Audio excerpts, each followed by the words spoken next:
For my brother's kid's birthday, they filled the backyard with tents, balloons, gifts, and a catered buffet. For my kid's birthday, a half-eaten slice of cake and scraps for the spare kid written on the plate. When I stayed calm, my sister said, "Your kid is lucky we didn't throw it in the trash." I took a selfie with the plate and checked into a hotel. By midnight, Dad had called 34 times. The paper plate hit the picnic table between my son and me with a slap that turned 3 heads at the next bench. Half a slice of chocolate cake sat on it, smeared sideways, one bite already taken out of the corner. Across the top, in black Sharpie, someone had written in blocky capital letters, "Scraps for the spare kid." My son Eli was 6 years old. He was wearing the navy coat I had bought him the week his mother died, 2 sizes too big at the time, now finally fitting. His breath was visible in the October air over the table. He looked at the plate. He looked at me. He did not cry. He put his small hand on the edge of the plate and pushed it half an inch away from himself. And then he put his hand back in his coat pocket. And I saw his fist close around the small red wooden fishing bobber my grandfather had carved for me in 1998. My sister Marlene stood behind the plate with a paring knife in her hand. She had walked over from the dessert table with the knife still in her fingers because she had been cutting the layered caterer cake with the gold candles, the one meant for Braden's guests. Behind her, the whole backyard was tents and balloons and a bouncy castle and a catering van and a photographer moving between clusters of adults holding champagne flutes at 3 in the afternoon. A small pony stood tied to a stake near the tree line with a girl in a helmet on its back. The pony was for a 7th birthday. On a Saturday, in our family's backyard, Marlene tilted her head. Her voice carried, the way she always made it carry when she wanted a room to hear. "Your kid is lucky we didn't throw it in the trash, Nathan." I said we saved him a piece. That's what I said. I could feel my ears getting hot. The 3 heads at the next bench had not turned back. A woman in a cream sweater was looking directly at Eli, one hand at her mouth.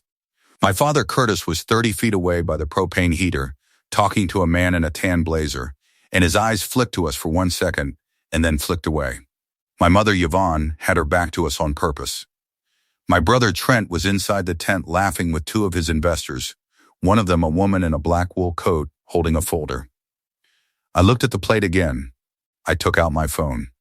I lined up the shots so the writing on the plate showed clearly. The Sharpie strokes, the cake crumbs, the picnic table wood grain, my son's small hand on the edge in the corner of the frame. I took 2 pictures. I put the phone back in my coat pocket. I stood up. I picked Eli up in one motion, the way I had every night since Camille died, and I turned toward the driveway. Marlene made a small sound behind me, the kind of sound a person makes when they were expecting a fight and did not get one. My father called out something that had my name in it. I did not turn around. I walked past the tent, past the pony, past the woman in the black wool coat, past my mother's back, and out to the driveway where my truck was parked between the caterer's van and a landscaping trailer with my brother's company name on the side, Rourke Landscape LLC, painted in green. At the truck, I felt a hand on my elbow. It was not hard. It was Uncle Wendell, my grandfather's younger brother, 78 years old, in the same brown corduroy jacket he had worn to my wedding and to Camille's funeral. He had a folded napkin in his other hand with a full slice of birthday cake inside. The good cake, the layered one, wrapped clean. He handed it to Eli. He put a $20 bill in Eli's coat pocket next to the bobber. He did not look at me. "Your grandfather would have carried you home," he said to Eli. "Let your dad handle this." He nodded once at me and walked back toward the tent. He did not come to the truck. He did not lecture. He gave my son a piece of cake and left. That was the whole scene. I put Eli in his booster seat. I closed the door. I got in the driver's seat. I turned the ignition. My phone buzzed once against my thigh, then twice. Then it did not stop. I silenced it without looking. I pulled out of my parents' driveway and onto the county road, and I drove into the small town of Rock Creek where I had lived since I was born, and I parked at the Lantern Inn on Main Street, the only place in town with a room available on a Saturday, and I paid $340 for 2 nights on the family suite, and I carried my son and my work backpack up 2 flights of stairs. Eli fell asleep at 7:15. I sat at the desk under the small yellow lamp. I opened my laptop. If this is the kind of story that grips you, welcome to Family Secret Tales. This is where the quiet ones settle scores with paperwork. Nobody at that party knew what I did for a living. My family had been telling people for a decade that I was in banking. It was a small correction that mattered. I was not in banking. I was a commercial lending broker at a mid-sized firm in Denver that specialized in private notes and property holding structures, which is a mouthful for saying that I quietly moved a lot of money on paper and that I understood, at the technical level, how houses and companies actually change hands. 6 years and 7 months earlier, in the spring of 2020, when the whole country was closing, my parents had been 3 payments away from losing the house I grew up in. My father had refinanced twice against it during the previous decade to help my brother buy his first landscaping truck and to help my sister buy out her ex-husband's share of their marital home. Neither loan had been repaid to him. My mother had not worked outside the house since 1994. They were 62 and 59. The house was going to be sold at auction on April 3rd of that year. I bought it, not directly. My firm's LLC bought it, an entity I control as the sole member, called Kellerman Property Holdings LLC, formed for exactly this purpose. I paid the outstanding balance of $218,000. I paid the 2 liens totaling $41,000. I did the paperwork on a Tuesday afternoon on the same laptop I was now opening in a hotel room. My parents were told a lawyer had helped them, that a distant cousin had co-signed, that a bank program existed for retirees. They were told what my mother wanted to hear. They had lived rent-free in that house for 6 years and 7 months. I paid the property taxes each January. I paid the roof replacement in 2022. I paid the heater replacement in the winter of 2024, 3 weeks after Camille's funeral, from a hospital room where I was still signing paperwork. Nobody in my family knew. That was the deal I had made with myself. If they knew, they would take it as owed. If they did not know, it was a gift I could keep giving. I opened the LLC folder. I opened the deed. I opened the tax statements. I opened the receipts for the roof and the heater and every quarterly property tax payment since March of 2020. I made a folder on the desktop called Parents_HeyUSE. I dragged 41 documents into it. I opened a new document and I began drafting a Colorado 60-day notice to quit for month-to-month tenants at will, which is what my parents were under Colorado law, because I had never charged them rent. 60 days from Monday would be Friday, December 18th. I made a second folder called Trent_note. My brother Trent's landscape company had been financed through my firm in June of 2023. Not through me personally, through the firm. Trent had come to me sober one afternoon in his old work jacket and said he needed $180,000 to buy 3 trucks and a bobcat and to hire 2 crews. I had underwritten the note myself, which was allowed under our disclosure rules as long as I flagged the family relationship, which I did. The rate was clean. The covenants were standard. Section 4.2 required a landscape contractor license in good standing. Section 4.4 required unaudited quarterlies. Trent's license had lapsed on March 8th of 2026 when he did not pay the $212 renewal fee, and my firm's compliance officer had flagged it in July. He was, as of Saturday night, 4 months in technical default. I had done him the favor of not calling the note. That favor was ending Monday morning. I made a third folder called Trust. My grandfather Elias had set up a family trust in 2018, 3 years before he died. It distributed $40,000 a year to descendants in quarterly payments. $12,000 went to my parents, $10,000 went to Trent. $10,000 went to Marlene, $8,000 went to me. I did not take my share. I had rolled it back into the corpus every quarter since April of 2022, which was why the corpus had grown from $360,000 to just over $430,000 while everyone else drew. I was the sole trustee. My grandfather had chosen me.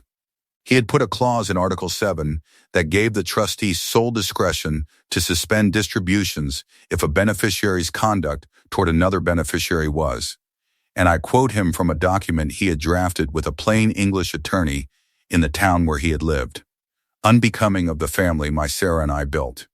Sarah was my grandmother. She had died in 2011. I made a fourth folder. I called it License.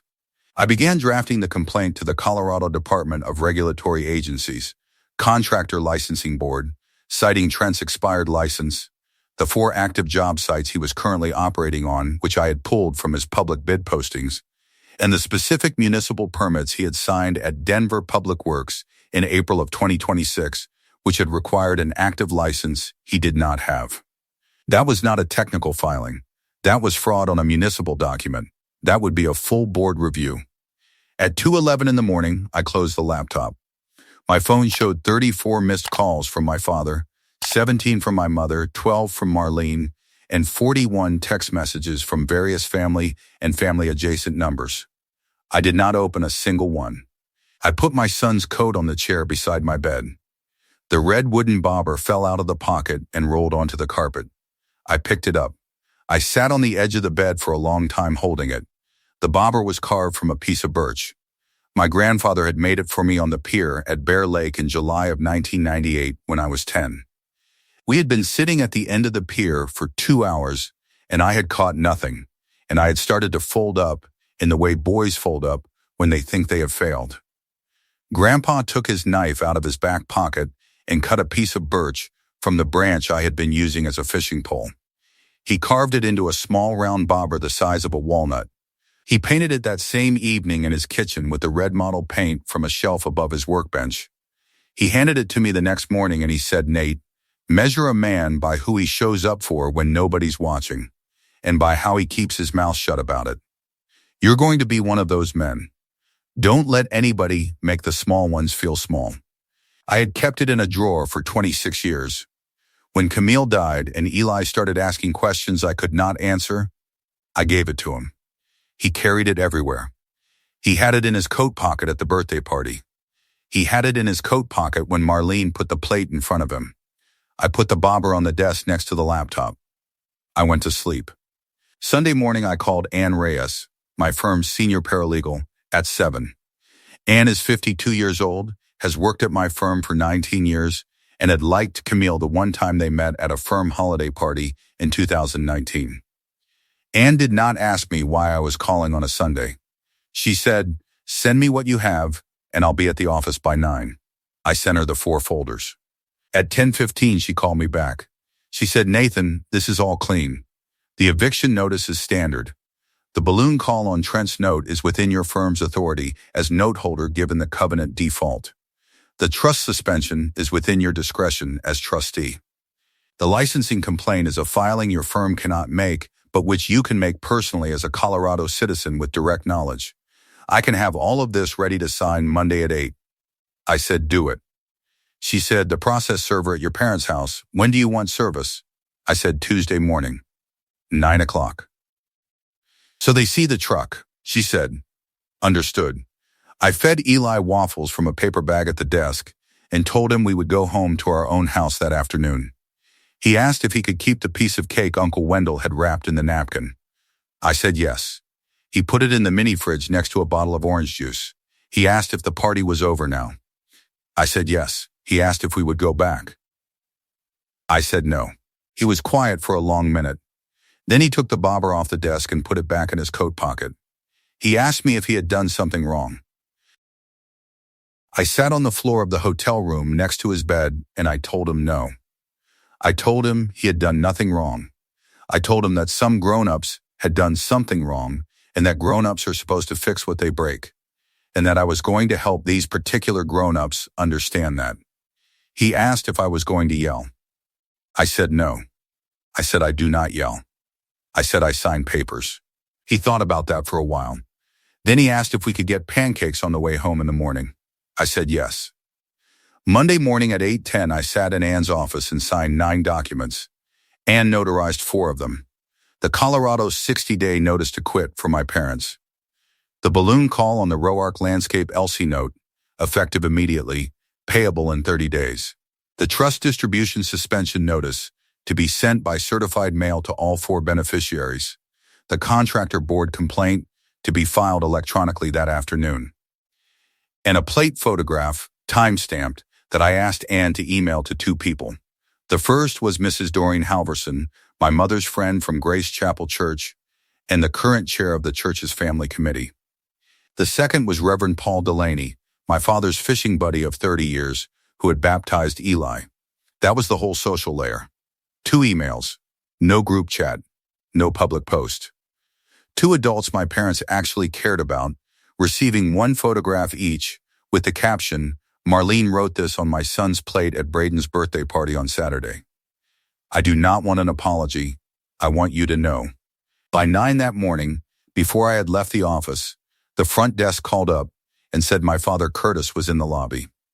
I told the front desk to please tell my father that I was not taking family visits and that any communication would come from Ann Reyes. Curtis left. I later learned from Ann that he sat in his truck in the parking garage for 52 minutes before driving away. At 10:30 on Monday, I met with 2 of my firm's senior partners and disclosed everything under our family relationship rule, formally on the record. The 2 partners were the 2 men who had signed off on my original disclosure back in 2023 when I underwrote Trent's note. They read the documents. One of them, Harlan Pace, took his glasses off and rubbed the bridge of his nose and said, "Nathan, I'm sorry your family did this to your boy." That was all he said. The other partner, Meredith Voss, signed the compliance memo that authorized the balloon call. That was 10:45 in the morning on the second business day after the party. At 2 in the afternoon on Tuesday, exactly 72 hours after the plate hit the picnic table, Deputy Reyes, no relation to my paralegal, pulled a Mark County service truck into my parents' driveway on Alder Ridge Road. He walked to the front door with the 60-day notice in a manila envelope. My mother opened the door. He handed her the envelope and asked her to acknowledge receipt. She did. She closed the door. He walked to his truck. He pulled away. On his way out, he passed the FedEx driver coming in with a certified letter suspending my father's trust distribution. The FedEx driver rang the bell. My father answered. He signed.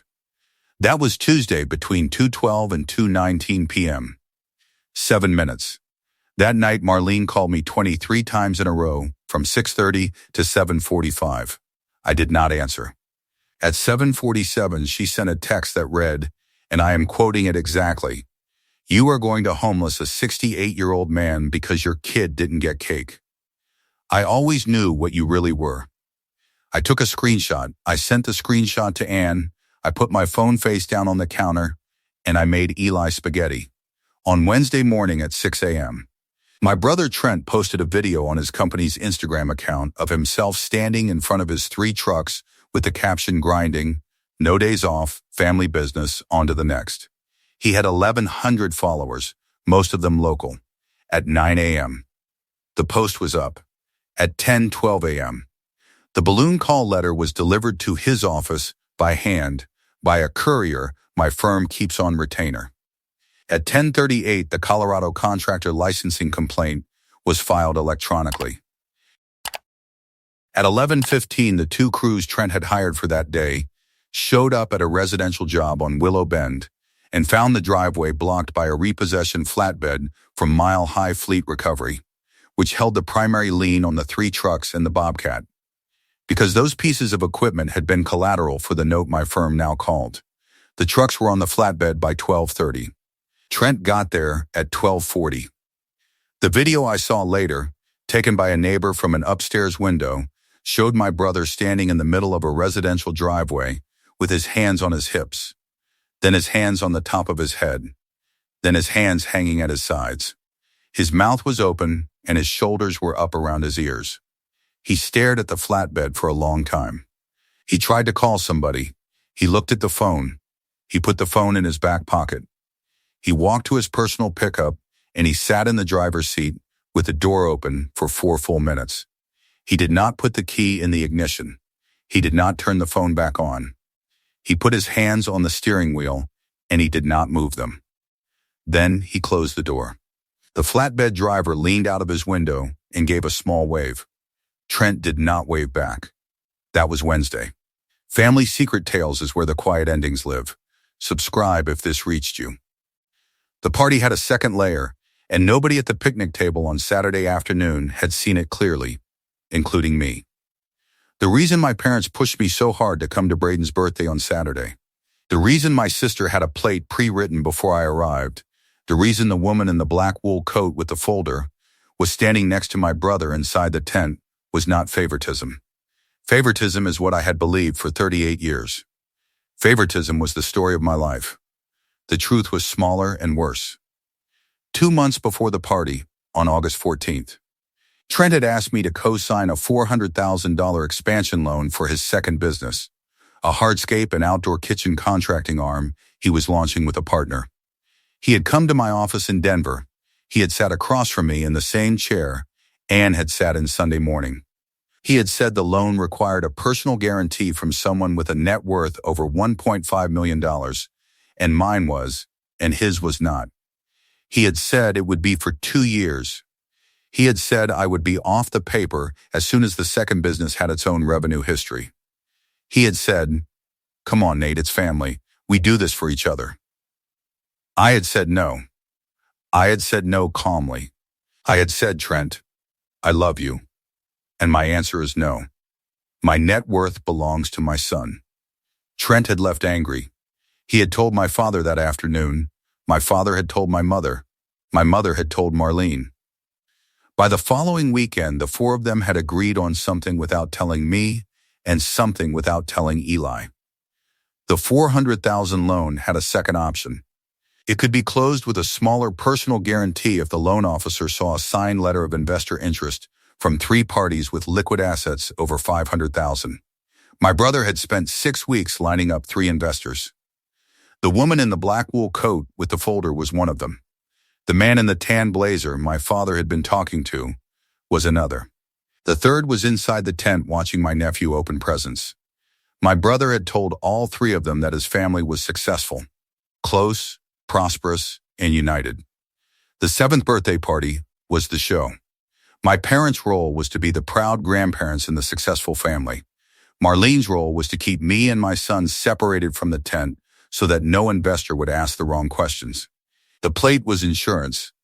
If Nathan the widower with the quiet 6-year-old somehow drifted toward the investor tent, the plate would make sure he left before he could open his mouth. My father knew about the plate. My mother knew about the plate. Marlene wrote the plate. I know this because on Thursday morning, Mrs. Doreen Halverson from Grace Chapel called me.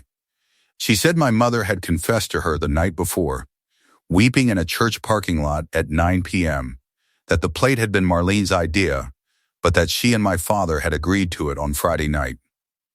I asked Mrs. Halverson if she would send me an email summarizing what my mother had said. She said she would not, because it was a pastoral conversation. She said she would call my mother back and tell her that if she wanted to make it right, she would tell me herself. That was Thursday. That is the twist. The party was not favoritism. The party was a business event, and my son was a prop the family was willing to break to protect a loan. My mother had agreed to it on Friday night. My father had agreed to it on Friday night.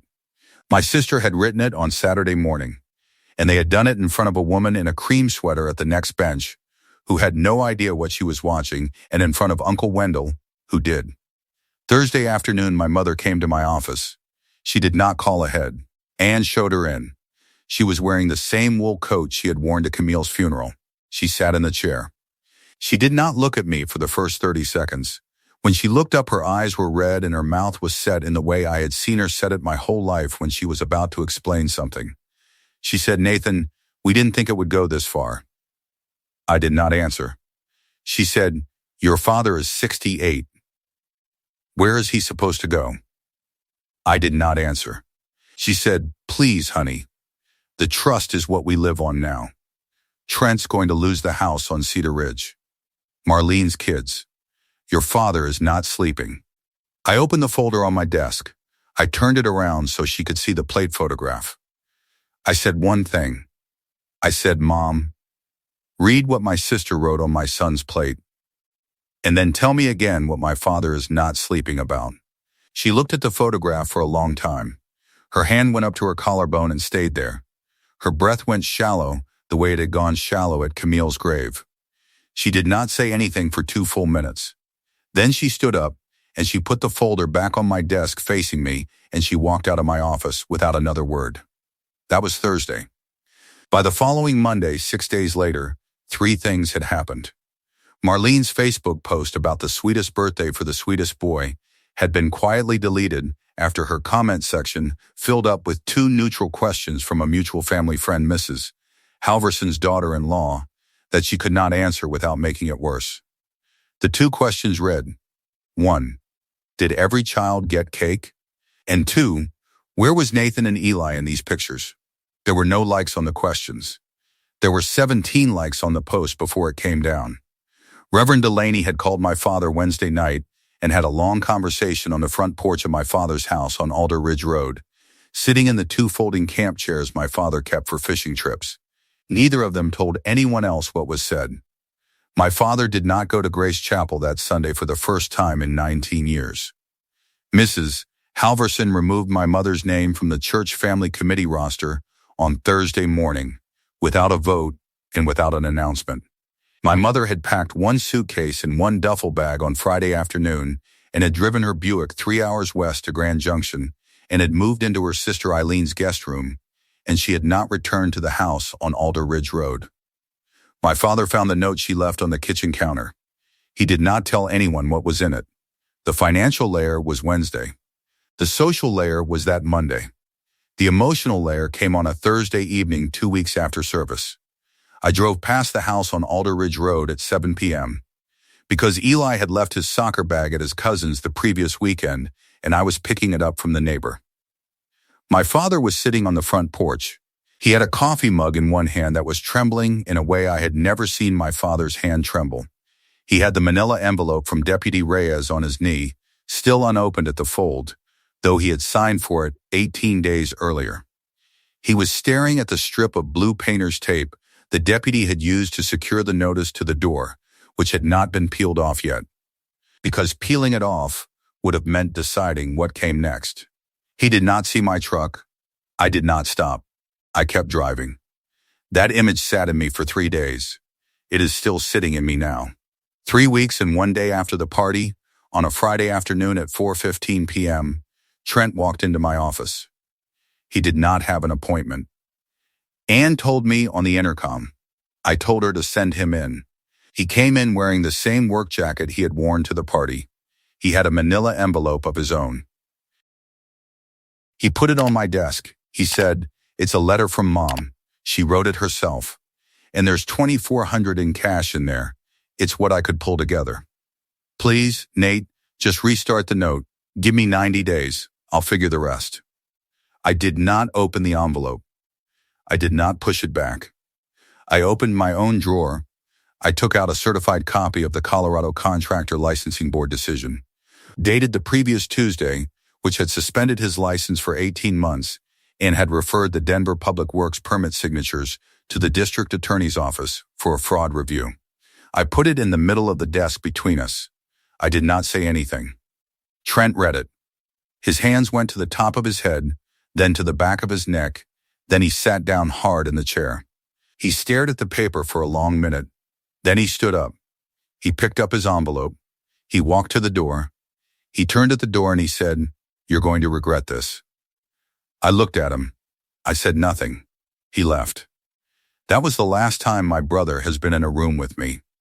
That night at 8:30, I drove past Trent's landscape yard on Highway 40 on my way home from a client dinner. The 3 flatbeds had already been taken.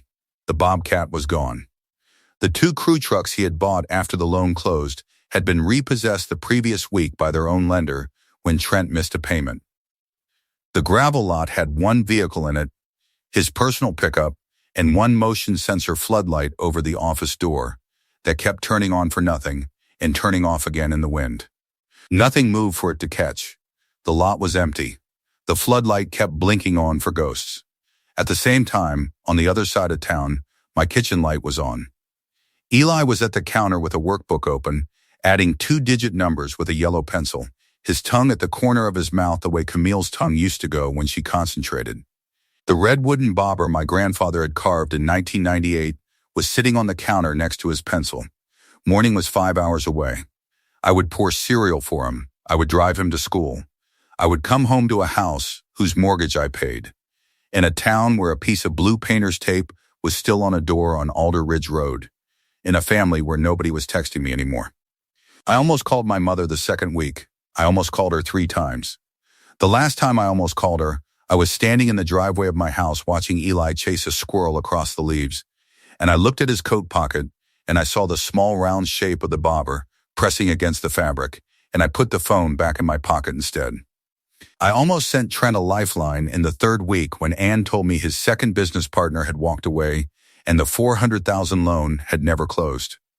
I almost drafted a note that would have restructured the balloon call into a 2-year workout. I looked at the date on the top of the page. It was the 15th of November. 2 months before, on August 14th, my brother had sat across from me and asked me to guarantee $400,000 of his debt with my son's future. I closed the document without saving it. I almost, one late night in early December, forgave the trust and turned the distributions back on. I opened Article 7 of my grandfather's document instead. I read the clause about conduct unbecoming of the family Elias and Sarah had built. I closed the document. I went to bed. 6 weeks after the party, I received a small envelope in the mail with no return address. Inside was a single sheet of lined notebook paper. On it, in my Uncle Wendell's handwriting, was one line. Your grandfather would have done exactly what you did. The bobber stays with the boy. I put the note in my desk drawer next to the deed to the house on Alder Ridge Road, which I had not yet decided what to do with, and next to the trust document I had inherited from a man who had known me well enough at 10 years old to know what to teach me. That is where the story sits now. My parents' house on Alder Ridge Road is empty on the 61st day. My mother has not come back from Grand Junction. My father is staying with his brother in Craig, Colorado, in a spare bedroom. My sister has not returned a single call from Grace Chapel or from Reverend Delaney. My brother has 1 pickup truck and a suspended license and a district attorney file open on him. Uncle Wendell drove down last weekend to take Eli fishing at Bear Lake. They stood at the same end of the same pier where Grandpa Elias had carved the bobber for me 28 years earlier. Wendell tied the line for him. Eli held the pole with both hands. Eli caught a small trout with the red wooden bobber my grandfather had carved for me in 1998. He looked at the fish the way 6-year-old boys look at things they cannot believe are real. He looked up at Wendell. He wanted to keep it. Wendell knelt down next to him on the pier boards. Wendell told him that the small ones go back so the big ones have somewhere to grow up. Wendell told him his great-grandfather had said the same thing to me at that same spot when I was 10 years old. Eli held the fish in both hands for 1 more second. Then he lowered his hands into the water and he let it go. The trout went sideways once and disappeared. Eli watched the water for a long time. Wendell put his hand on Eli's back.